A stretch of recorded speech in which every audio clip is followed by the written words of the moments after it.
All right, this is Marty with Marty's Diesel, and today's video is going to be about testing your relay. I'm here on a Saturday trying to get an old body style finished up. I'm in the process of wiring up some new gauges for his CTS, and I figured this would be a great time to show this. Plus, I just had a customer that had an issue over the weekend. He tore his entire truck apart, only to find out that it was just this little relay.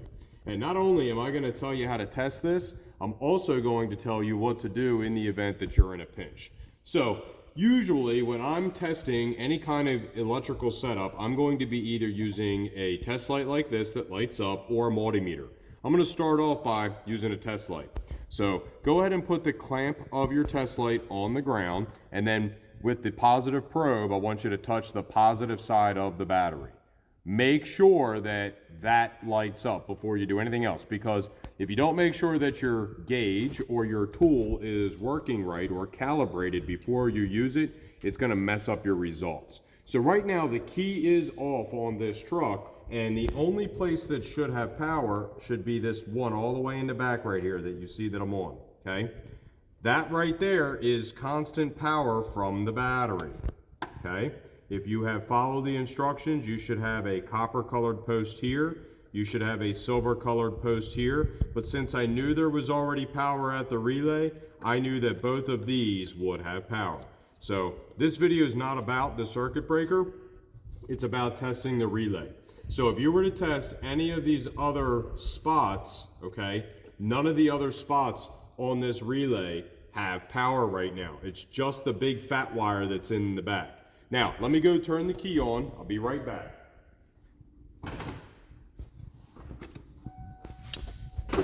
So, if you have somebody else turn the key on for you, you should be able to hold this relay and it should click for you. You should feel it go, okay? But if you don't have anybody, that's fine. All you need is this.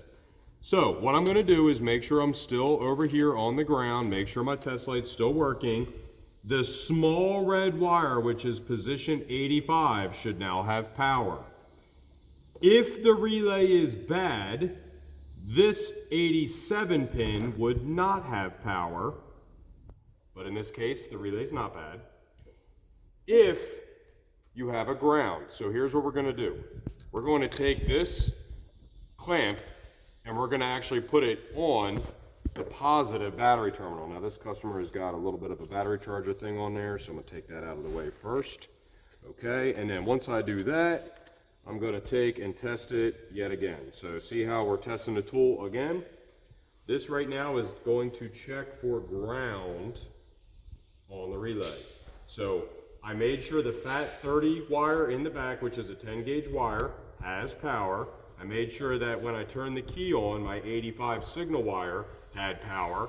I then switched my test light over to the power side with the clamp, and then I tested ground on this side. If your relay is bad, all three of those things would test properly, and then this number 87 would not have power.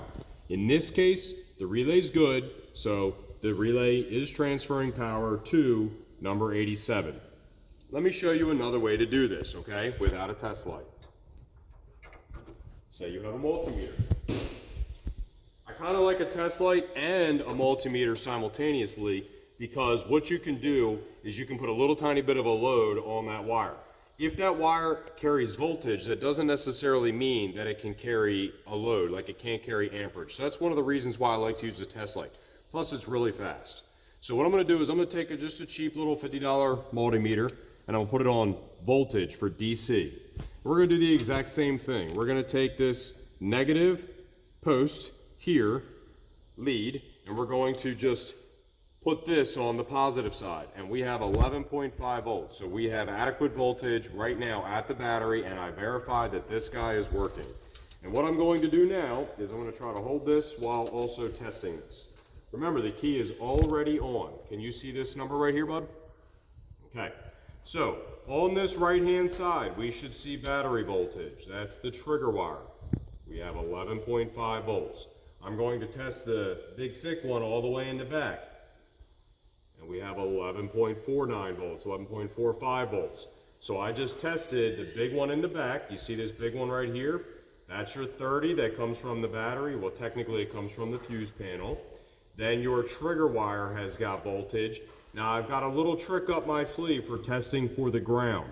Instead of switching your ground to the positive side on the battery and then testing this to the ground, you can just transfer that over, and we're going to use that right there. That is going to check for the resistance or for continuity. And if this is correct, it's going to be less than 5 ohms of resistance, and I just put the audible setting on, so it's going to beep. Get ready. Oh, of course I can't do it. Oh, we actually have a little bit of resistance on that guy. That'll be something I'll look into. Let me double check this real quick. As per the usual, double check. Yep, it's working. Not sure why we have high resistance there at the moment. Every time I try to do a damn video. Well, it actually looks like I have high resistance at where I'm getting my ground, so I just installed all this stuff, so I'll probably take that back apart and I'm going to clean it. Regardless, that even though I have resistance right there, it's actually still activating the relay. So it doesn't take much of a ground. Let me go ahead and switch this back to voltage. And I'm going to switch this from the ground terminal over to the positive terminal. And we're going to see if we get voltage now over here. And it should show up as a negative. And look at that. It shows up as a negative battery voltage. So that means that that ground is getting ground. It just has a little bit of resistance to this ground right here. Now this could be from a couple different things. Maybe I need to clean this ground instead of that ground or whatever. You could also take this and you could attach it to the ground over here to check for continuity. Let me do that real quick. On the audible setting. We're good, we're good. And there we go, look at that. So this ground over here is actually good. It's going to be a ground either because of this cable, this battery, or whatever. I literally just put the cab down on this truck, so I might have to go and figure out what's going on with the ground on this side. Not a big deal, but I just showed you how to test that with a test light and how to test it with a multimeter.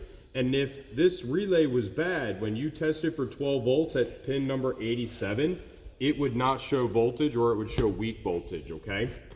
And that would be identifying if your relay is bad. This is not diagnosing anything else. This is just identifying if the relay itself is bad, okay? Now, I have a third option for you guys that are stuck on the side of the road and you think that maybe your relay is bad and you maybe don't have these tools. Well, what you can do is you can actually open up your fuse box that's right here, okay?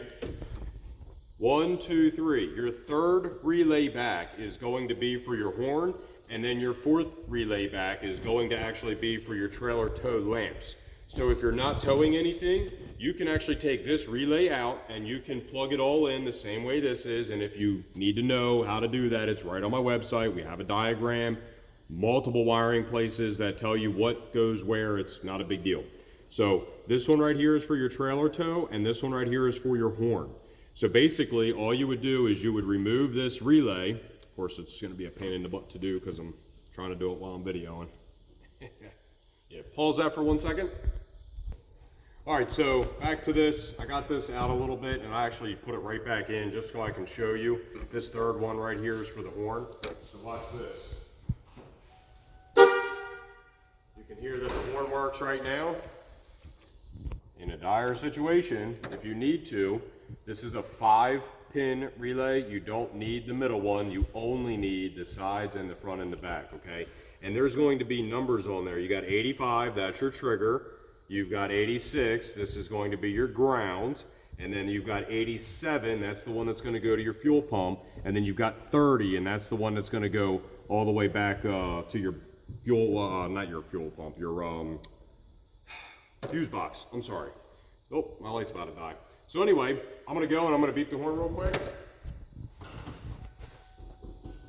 No beeping. And that's because this is the relay for the horn. But you can absolutely swap this thing in place of that relay right there, and that will get you back on the road if your relay ever fails. So basically I showed you how to test this thing properly to see if it's working with a test light, then with a multimeter, and then if you're stuck on the side of the road and you believe your relay is going bad and or you just want to test it real quick, As long as your horn blows, that means this relay's good. Take this relay out, plug it in right there. If you don't want to get rid of your horn, you can do the fourth relay that's right there, and that's for your trailer tow lights, okay? So that should be all for today's video. Thanks.